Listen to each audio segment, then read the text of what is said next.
The following program is a Drop D podcast. A doctor to put on your little house coat and your stethoscope and pretend like you have any idea what the hell somebody around the globe is going through.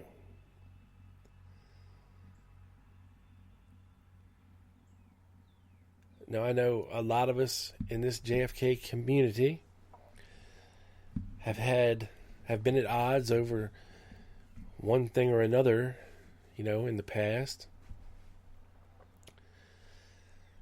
I think it's silly to quibble like this. I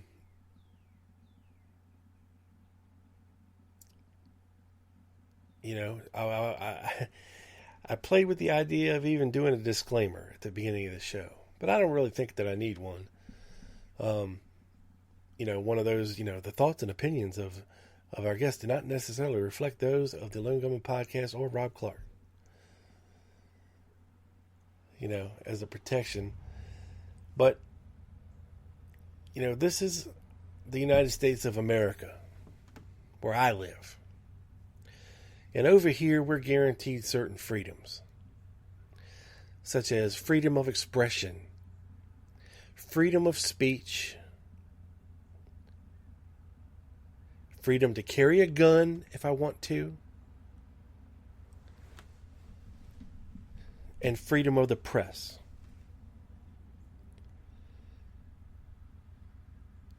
I can come on here and I can say whatever I want about any public figure in the world without repercussions. People do it every day. Go listen to, you can't listen to Rush Limbaugh anymore. He sadly passed away. Go listen to Howard Stern. Go listen to Mark Levine. I mean, you can trash people. You can talk shit about people. You can lie about people. You can wish malicious things on people without repercussions. Because we all have a voice. And if you're going to put yourself out there as an author, as a podcast guest, as a research group president, as a person that puts on conferences, you, sir, are a public figure. And I can say anything I want about you, but I'm not going to. I've said enough. I've wasted enough time. I've wasted enough breath. And we're good.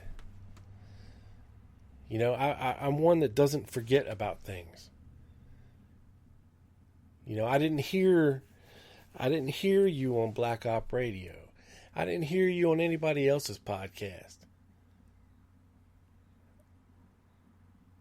I invited you on my show to promote your book that you worked so hard on and researched on and wrote and self-published. And I had you on the show to promote that. I promoted your conference on this show for 8 months straight. Despite the fact that there was nothing in it for me, other than the fact that I was a fan of what this research group was doing. And I believed in them.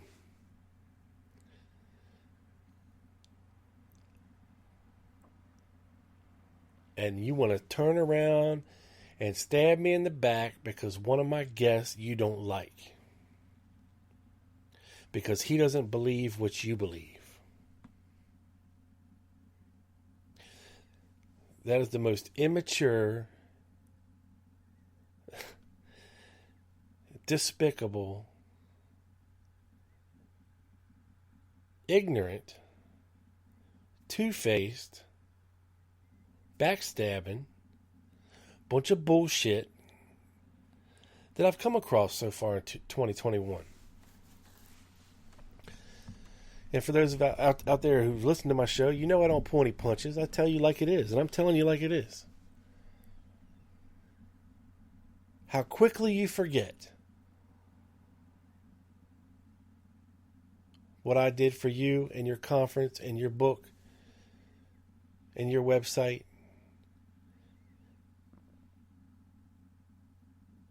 Never again will your name or your organization's letters be uttered on these airwaves ever again. Ever. Now, I have other friends that are in said organization who are frequent guests of the show, who I have no problem with whatsoever. And they are more than welcome to come on the show and share their research whenever they want, as long as Daddy lets them. As long as he doesn't put them in the corner for doing so. But time will tell. And you, dear guests and listeners, will see. Anyway, that's all I'm going to say about that. If you don't know what the hell I'm talking about, feel free to go to the Facebook page and just look for the Lone Gunman Podcast Facebook page. And the threads for show number 182, and you'll see exactly what I'm talking about and exactly who I'm talking about.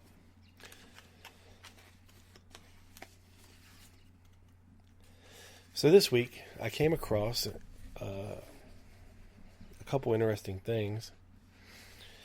This is the first thing I'm going to talk about is an article written by Anonymous.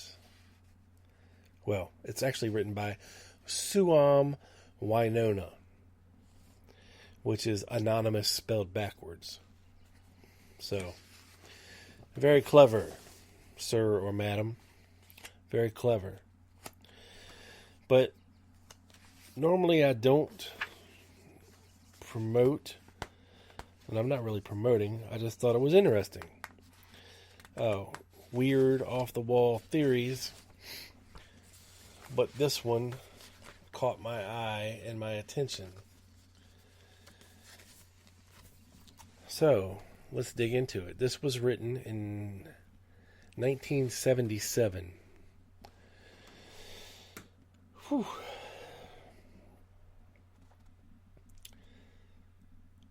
So, this was a letter written to Penn Jones in 1977. And it says, "My name is given above. If you haven't guessed already, it is anonymous spelled backwards. If you keep reading, perhaps you'll understand why I do not care to reveal my true name. Hopefully, my relating an incident from my experience may shed some measure of understanding upon the double agent hypothesis of Oswald's involvement in the assassination of JFK. Lee Harvey Oswald and I were the same age. We both joined the Marine Corps in 1956 and were both granted secret security clearances in 1957. Oswald was trained in radar and electronics, while I was taught advanced marksmanship, demolitions, escape, evasion, and survival. And while Oswald was supposedly carrying out his defection in the Soviet Union, I was intensively studying the Russian language at the Army Language School in Monterey, California, where I recall seeing a Corporal Osborne, who bore a strong resemblance to Oswald as best I can remember. I was then transferred to Western Europe, where I was quickly absorbed into the vast military intelligence community, having first been granted a top-secret cryptographic clearance. If there is any higher security clearance anywhere in use, I am happily unaware of it. For the greater part of 2 years, I was engaged in highly sensitive work in which I take great pride, in spite of the fact that it resulted in one of the most bizarre experiences in my life. It happened in a little town along the 5-kilometer wide zone dividing East and West Germany during the time the Berlin Wall was being erected. I had been working in that area for about 6 months when I suddenly, in the middle of the night, was whisked away in the back of an army truck to a town many miles to the west of the border. I was immediately confined to quarters in the basement of a large building where one unit of the Army's Counterintelligence Corps was headquartered. My roommate was changed every 4 hours, and each of them were armed with .45 caliber automatic pistols. I've received visitors at some of the oddest hours. No sooner than I could drift off to sleep when a captain, major, or even a colonel would drop in to ask me the same monotonous questions. Was it true that I had frequented a certain gas house near the army installation in that little town? Yes. Did the proprietor of the gas house introduce me to a 16-year-old German boy named Helmut? Yes. Did I converse with him often? Yes. Did I give him the weather station cover story to explain my activity in that area? Yes. Did he believe it? No way. Helmut, the inquisitive schoolboy who idolized American Marines, was actually a Soviet spy, and not a 16-year-old German boy, but a 23-year-old veteran of at least 3 years of espionage activity, suspected of being a hermaphrodite, or possibly a eunuch, to account for his extremely youthful appearance. That was surprise number one. The blockbuster came at the end of the 3 weeks of isolation when I was informed by Colonel Smith that I had been totally vindicated. He then proceeded to give me the most incredible briefing I've ever received. He began by handing me a folder containing 4 8x10 glossies. Here's where it gets interesting, folks. It was like looking in the mirror. They were pictures of me, except for the clothes and the background. Of 2 of the pictures, I recognized them as photos of myself, but one had heard of composite pictures before. Surely that would explain it. No, the colonel said, they are not composites, and furthermore, they aren't pictures of you. I sat stunned for several minutes, trying to absorb the impact of the colonel's words. I was staring at my double. In the next 40 minutes, the colonel introduced me to my Russian twin. He actually speaks better English than I do, and knows 10 times as much about America as I do. He has attended Syracuse University. He bears the exact same scars and tattoos as myself, and it is reasonably suspected that he knows all of my relatives and friends by name, if not by sight. Needless to say, this man had been trained and groomed to subvert my intelligence-gathering activities, and quite possibly had been prepared to ultimately assume my identity. Obviously, such an eventuality would necessitate my temporary or permanent removal from the area of operation. Due to this chilling fact, the colonel announced that my field work was at an end. I was quietly transferred to a distant locale where I was assigned a desk job in a huge, heavily guarded security complex. I do not know the fate of my double, but I strongly suspect that he has long since been snatched off the face of the earth. His status compromised. He may be working for us, if he is working at all. Merely telling of this experience does not fully convey all of its mind-boggling implications. Since my retirement several years ago, I've had ample time to consider a few other very potent possibilities.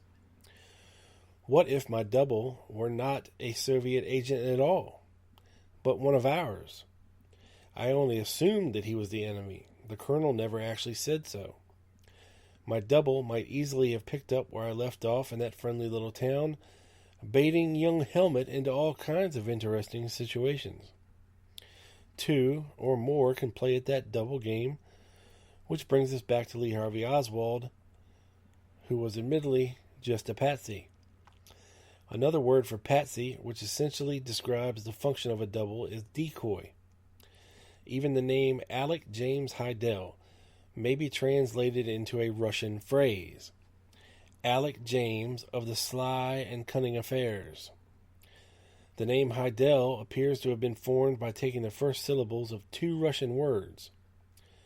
Kitrix Dial, a popular phrase in Soviet spy lingo, and combining them to make Kaidel, which translates into the English Heidel.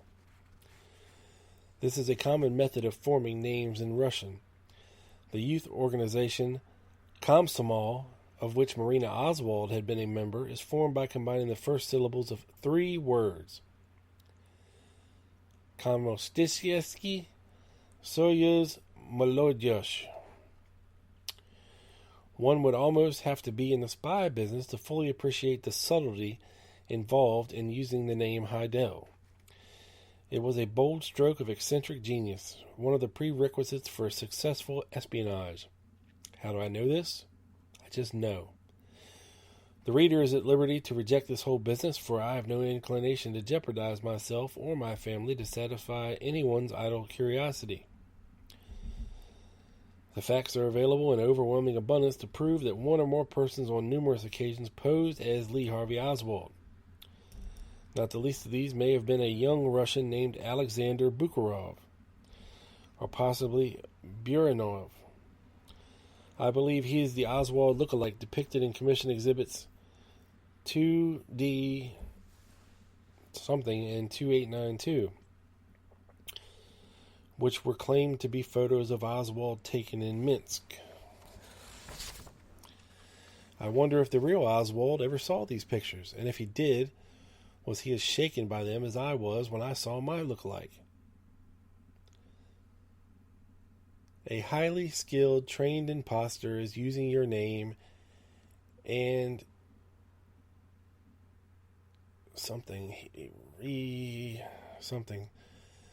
Controls Direct can make you an involuntary candidate, padded cell in very short order unless you have the guidance and something experts who specialize in countering this kind of thing. Under something became a very fragile thing. Consider Commission document something. Edgar Hoover sent a warning to U.S. Department of State, since there is a possibility that an imposter is using Oswald's birth certificate. Any current information that the Department of State may have concerning the subject will be appreciated. The many discrepancies in Oswald's height, which varied from 5'5" to with every measurement in between, do not bother me so much as the astounding differences in character and personality traits. I think someone has already invoked the Jekyll and Hyde analogy for it, and it's apropos. The nice, scholarly, Joe College, polite, neat, clean, non-smoker, non-drinker, and thoroughly non-fiercely menacing, rabidly violent killer Oswald.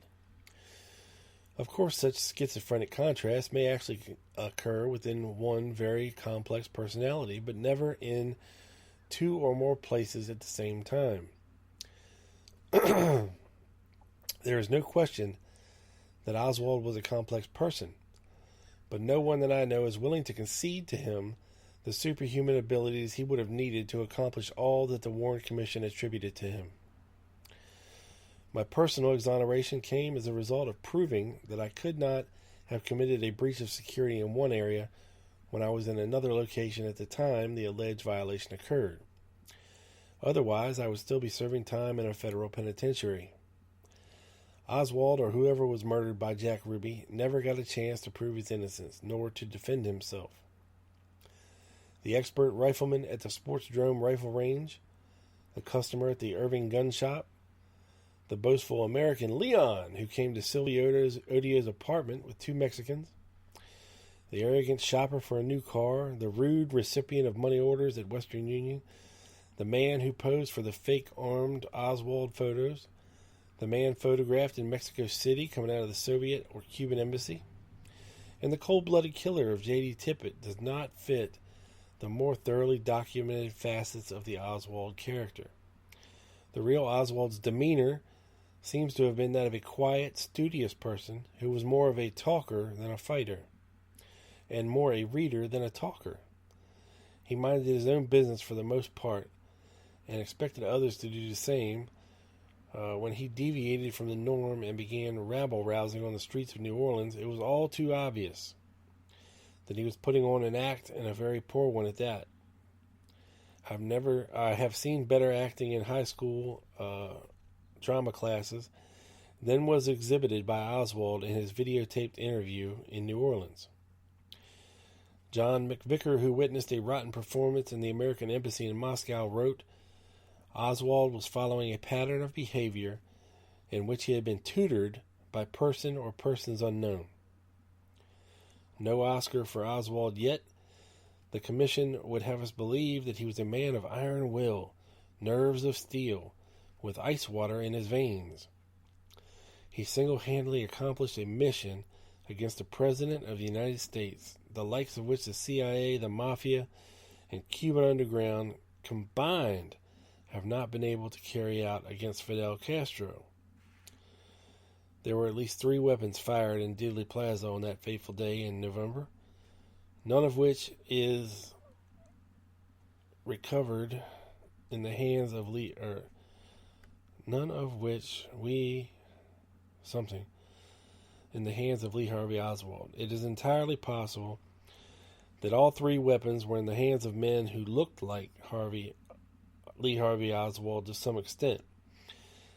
And it is certain that an Oswald look-alike was seen on the grassy knoll on the steps of the depository, hiding in a railroad car near the triple underpass, in the 2 opposite corner windows on the 6th floor of the TSBD, in the lunchroom on the 2nd floor, in the foyer of the 1st floor, and in an office on the 2nd floor. Not to mention the bus and taxicab. All these men could not have been Lee Oswald, but most of them were thought to have been him. The Brennan Oswald and the truly Baker Oswald were clearly not the same man. Yet the Warren conscious consensus decided that they were. Similar examples could re-emphasize this point from now on ad infinitum, ad nauseum. To me, it is indisputably clear that Oswald had 1 or more doubles. One is dead. The others may be living today. One or all of them took part in assassinating JFK. Were Oswald's doubles foreign or homegrown? Ours or theirs? Was it the real Oswald murdered on national television, or one of his doubles? The answer lies buried in the National Archives and in a Texas cemetery. Now, what the author didn't know in 1977 is that they would go on in 4 years to actually dig up and exhume the corpse of Lee Harvey Oswald to make sure it was really him in the grave. But that's another story for another show. I just thought that it was interesting that, of course, they would have used doubles in spycraft. And doubles as double or triple agents. Makes total sense. Now, could this be a story by a anonymous writer? Sure. As I've said on this show many times, lots of people love to insert themselves into history. Of course, there's a lot of supposition in what I just read you. Not necessarily first-hand knowledge of anything, other than the fact that he is stating that he had a double, and that they did teach Russian in the Marine Corps at the Monterey School of Languages. At the same time that Lee Harvey Oswald was in the Marines. So what he's saying is that, nothing's too out of the ordinary here. Nothing's out of the realm of possibility to actually occur. And I just thought it was interesting. I take it with a grain of salt, but interesting nonetheless. Next up, we have the story of the man in the red Ford Falcon, Igor Vaganov. That sounds like a Russian name if I've ever heard one. Igor Vaganov. So what's so impressive, or what do we need to know about Igor Vaganov? Well, at the time of the assassination, I believe Igor was about 25 years old. And all of a sudden, in early November of 1963, Igor would elope with his 18-year-old girlfriend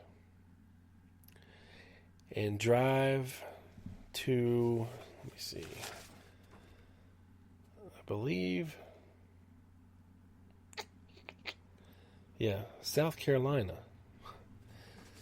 Santee, South Carolina, with his fiancée and marry her. This was to be Igor's second marriage at the young age of 25. And of course, it would be Anne, I believe is his name, or her name.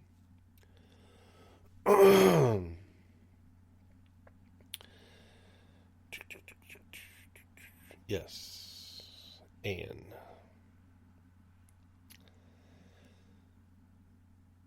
So, on November the 5th, he left his job. Him and his eloping fiancée, Anne Doolin, drove to Santee, South Carolina, and they were married 2 days later.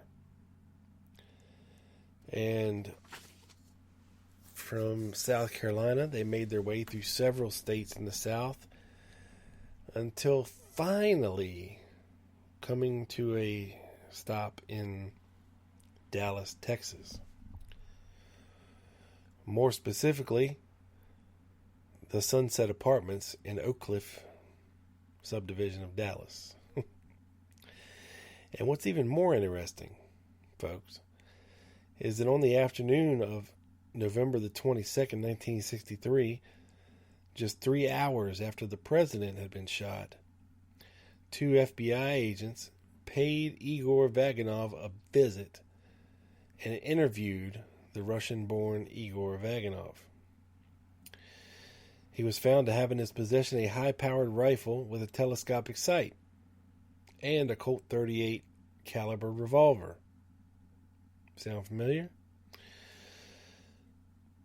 He'd only been in Dallas 2 weeks at this point. Him and Ann had settled into the apartment in Oak Cliff, close to Lee Harvey Oswald and the apartment of Jack Ruby. On the day of the assassination, Vaganov had reputedly returned to the apartment from a place unknown shortly after the assassination and told his wife that President Kennedy had been shot. He appeared very upset, turned the television on for the news, and left approximately 15 minutes later to, quote, cash a check. He returned an hour later and stayed there until the FBI agents arrived sometime between 3 and 4 p.m. and interviewed him. The results of this meeting are unknown, but presumably were satisfied, that is the FBI, they were satisfied that Vaganov was not involved in the assassination, if in fact the FBI were there for that reason. As soon as the agents left, Vaganov told his wife Ann that he was going back to Pennsylvania and would return on Monday the 25th of November to pick her up. He took with him his high-powered rifle, telling Ann that he was going to dispose of it while he was away. On November the 24th, 1963, the day Lee Harvey Oswald was gunned down, while under police protection, Ann Vaganov furnished the following information to Larry Houck, a probation officer of Conroe, Texas, who subsequently turned it over to the FBI in Houston. The whereabouts of Igor Vaganov on this day are unknown. Of course, Vaganov was born in Russia, but had moved to Germany at age 2 or 3. His mother worked for the British government in Germany, and they subsequently moved to the USA when he was 14 years old and settled in Philadelphia, Pennsylvania. He had worked for the General Electric Corporation of Upper Darby, Pennsylvania, earning a whopping $900 a month, a good wage in 1963 for sure. Friday the 8th, 2 weeks before the assassination, the Vaganov stayed at the Holiday Inn in Hapville, Georgia.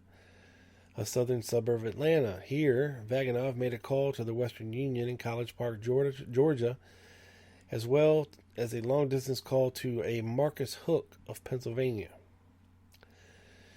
On November 9th, they made their way to the Holiday Inn, Meridian, Mississippi, where the Vaganov signed in as Roger Vagenov. By the next day, they had traveled to the Holiday Inn in Roulan, Louisiana, and had clocked up over 1,200 miles in the last 5 days, but there was still more traveling to come.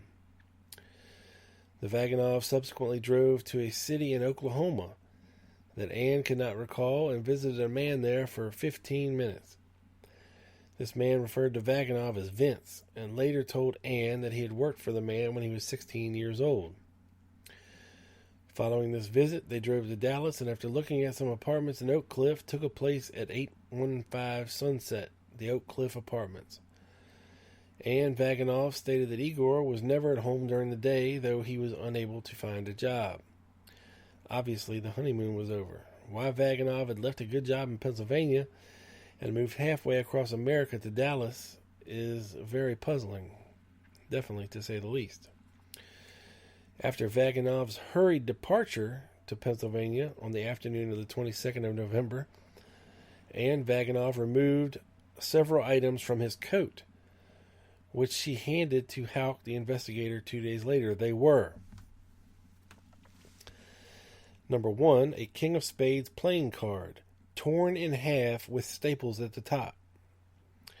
A 3x3 piece of paper with the penciled notation as follows.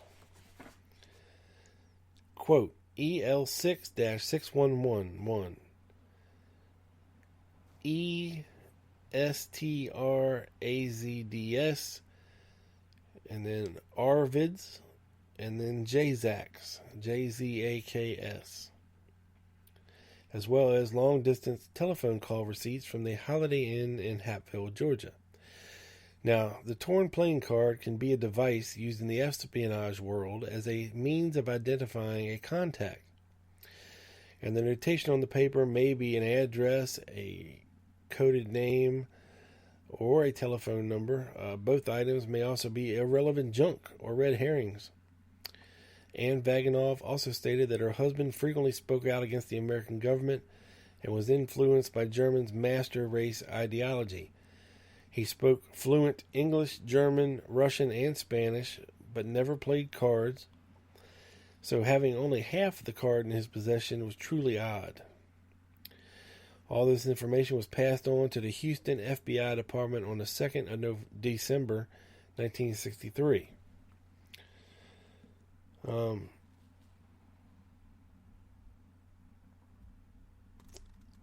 So the supposition here is that Vaganov may have well been one of two things.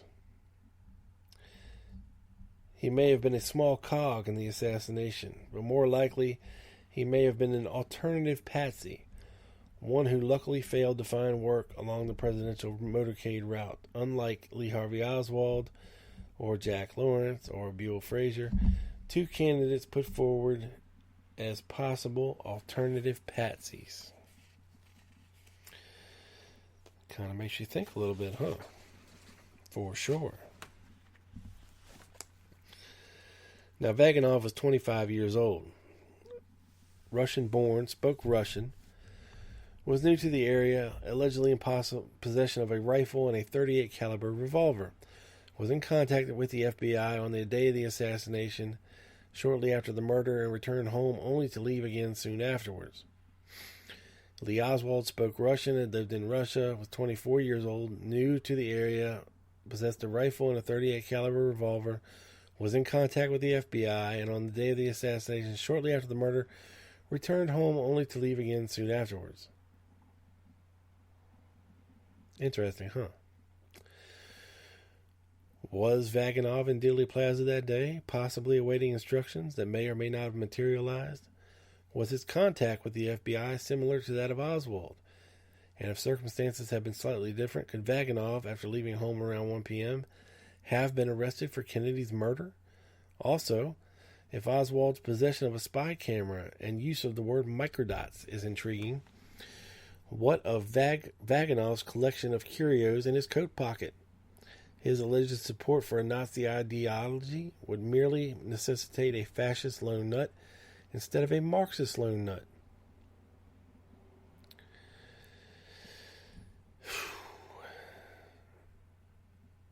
So, very interesting about Igor Vaganov.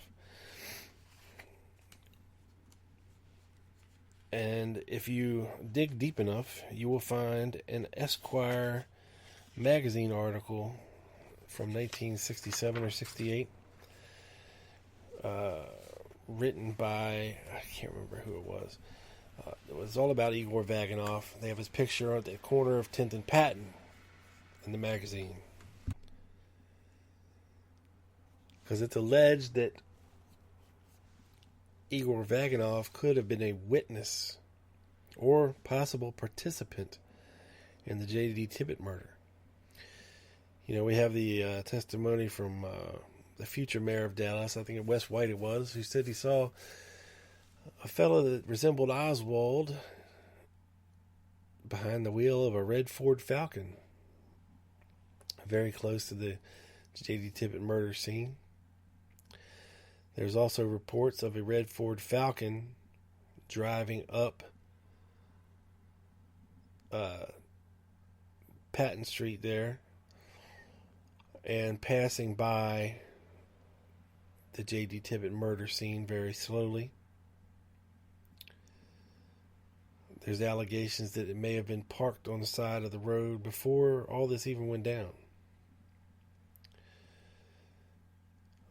If you look at a picture of Igor Vaganov, I'd say from a distance, he could definitely resemble Oswald. Of course, up close is a different story. But from 20 or 30 feet away, definitely could be mistaken for Oswald for sure. And what the hell was he doing the afternoon of the 22nd?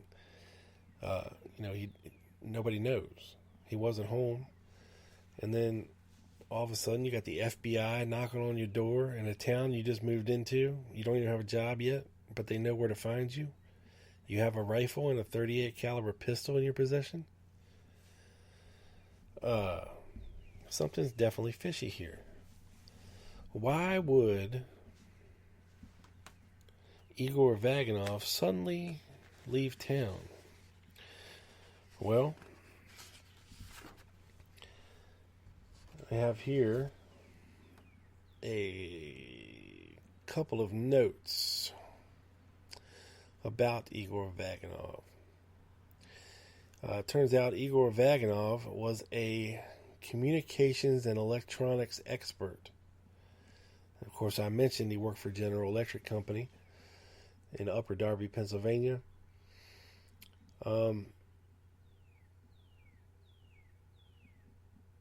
Now, Vaganov had a radio system installed in his car. It was a sonar make and hopped up.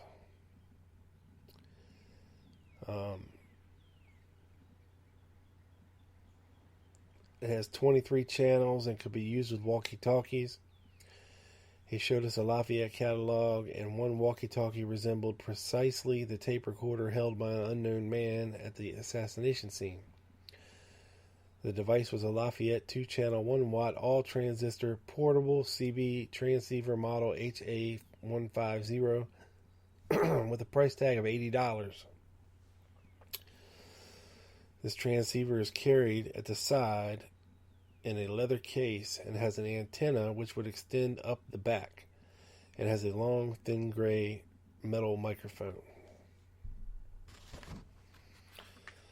Sounds kind of like what the dark-complected man was working with there. Now, Igor Vaganov is a very, very old suspect.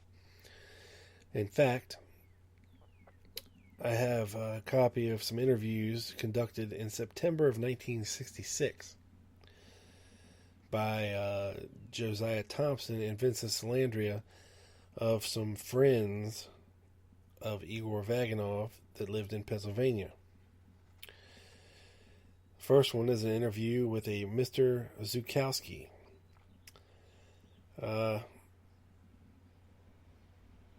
And these are their interview notes. It says, he took care in his answers to our questions and seemed to want to tell us only the things of which he was absolutely certain.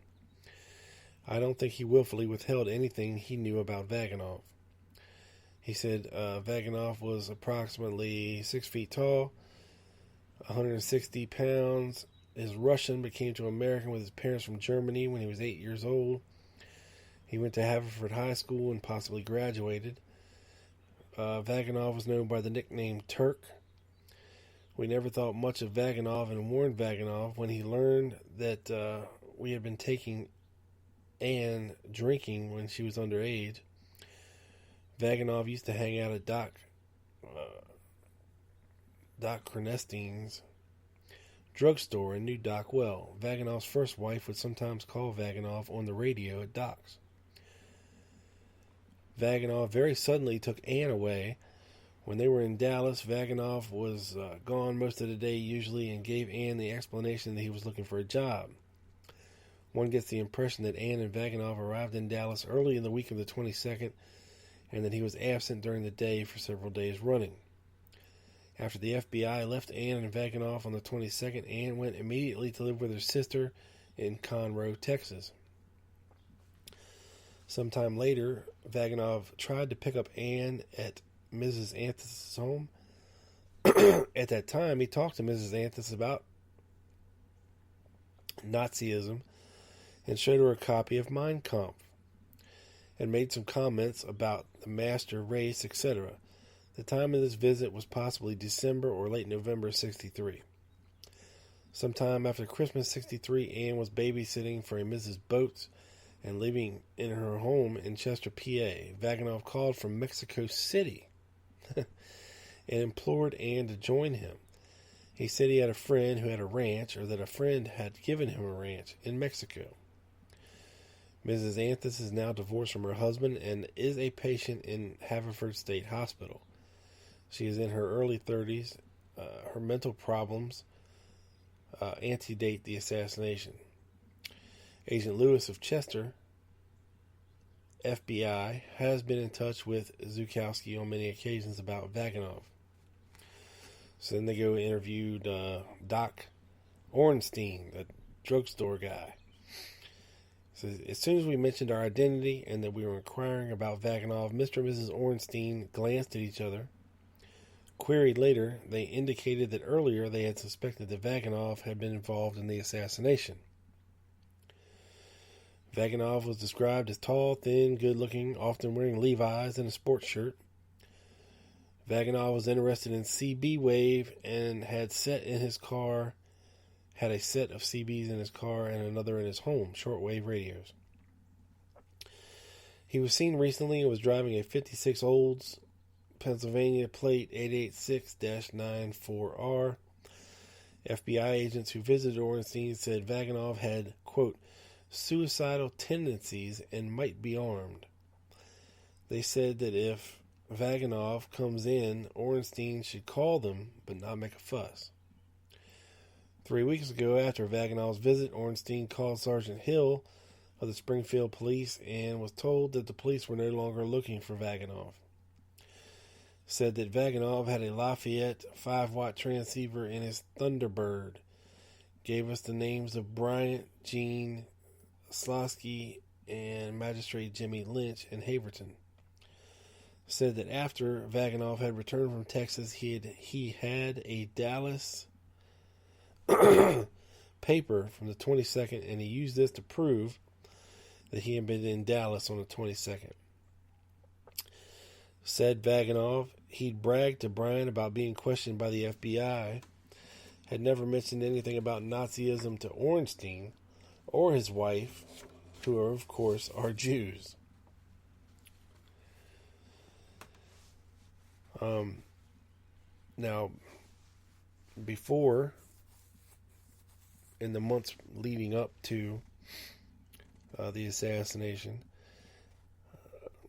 Mr. Igor Vaganov purchased a 62 Ford Thunderbird convertible, serial number 2Y8-5Z117485 from Ray McGowan Ford on August the 6th, 1963. The gross amount of the account was $34.85.84, having 36 monthly payments of $96.82. The first payment was due on September the 20th, 1963. There has been one installment made, the last one October 15th, 1963. Since then, this account has been a constant problem. My first experience with this account was on October the 10th, 63. At that time, Vaganov was a first payment default. He was employed by General Electric Credit Corporation at their branch office in Garfield, or in Havertown, Pennsylvania, as a credit manager. I contacted him by phone, and he claimed then the reason he was late was due to an adjustment he wanted from the dealer. I insisted on payment, and he remitted one in the mail by October 15, 63. In the latter part of October, I once more contacted him at his job. He promised payment by October 28th of 63. In the first week in November, I called his office and spoke to the manager. He was evasive and would not give me any information other than Vaganov had left their company employ on October the 28th, 1963. I then tried to make connections with the GE Consumer Credit Supervisory Office and was informed that the person that could help me was out of town. We checked out 7th Avenue in Swarthmore, Pennsylvania, but could not come up with any leads at all, and I could make no contact at GECC Supervisory Office. I ran a credit check through Philadelphia Credit Bureau and came up with a long list of delinquent accounts.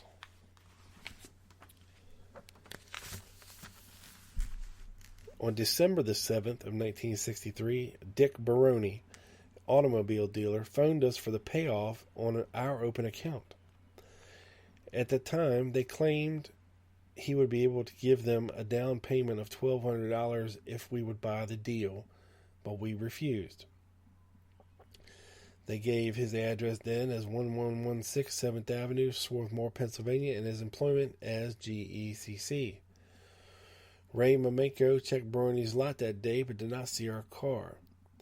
On December the 8th, I contacted Mr. Harvey, supervisor of GECC. He informed me that Vaganov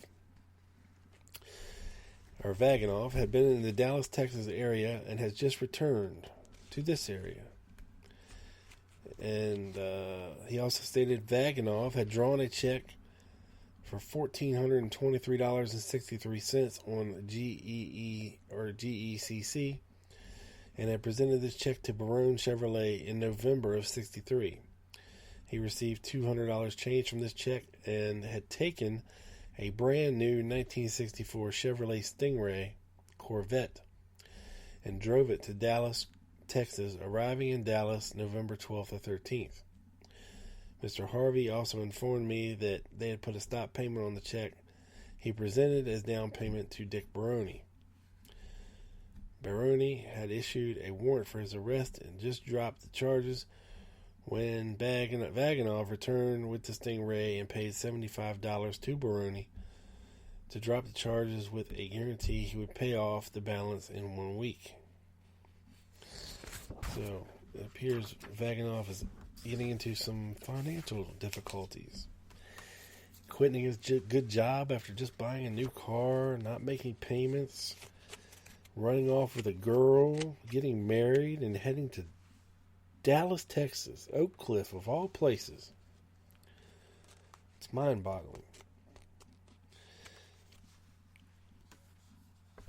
I mean, for a young guy, he seemingly has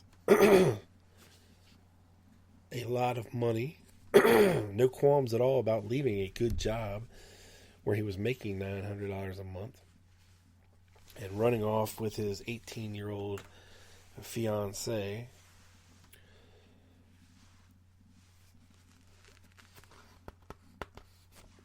The weird thing about all this is the definite spycraft accoutrements that were found in Vagenov's jacket.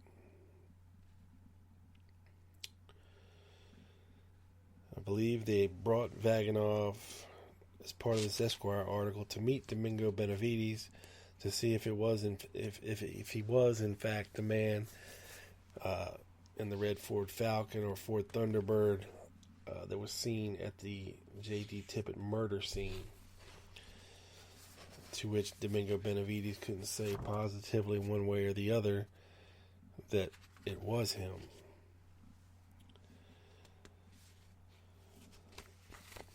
Just very interesting stuff. You know, Garrison looked at this guy.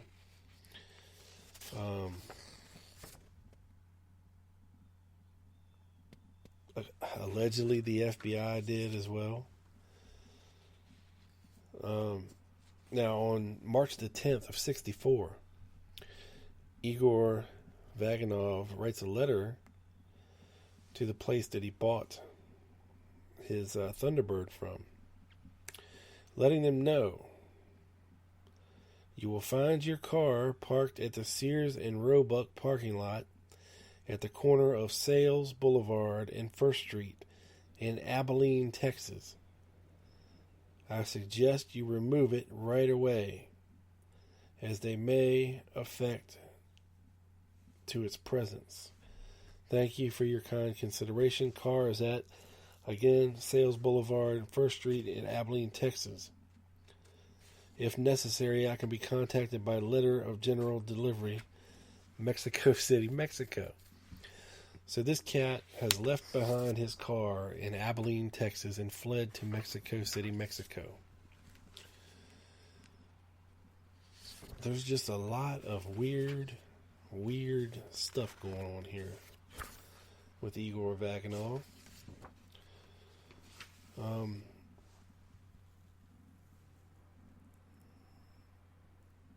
But nothing concrete.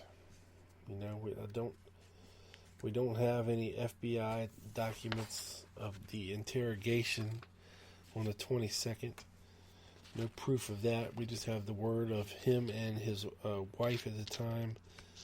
His new wife, his 18-year-old wife, whom he allegedly left behind in Texas and left the state with his high-powered rifle to dispose of it. So this all sounds a little bit sketchy to me. A little bit sketchy. Now, if Igor Vaganov was truly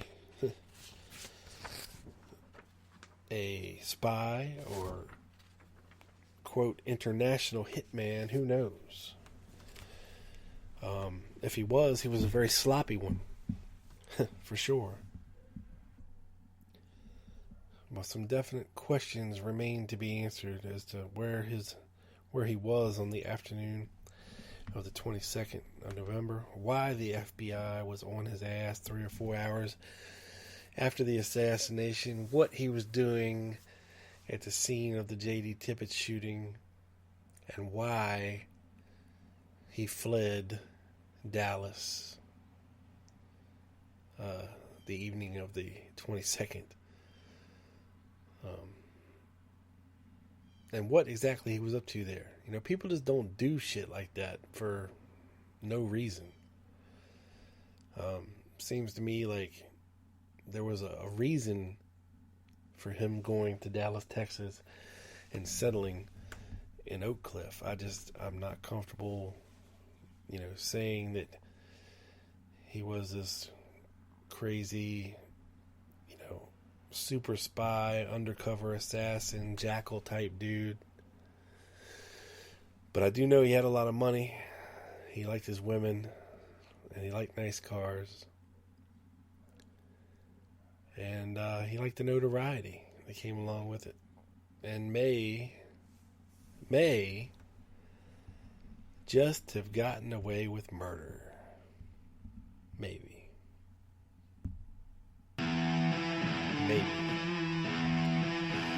Anyway, that's it for this week, folks. Head over to the Lone Gunman Facebook page. Follow me on Twitter at the Lone Gunman 7. Thank you for listening. See you next time.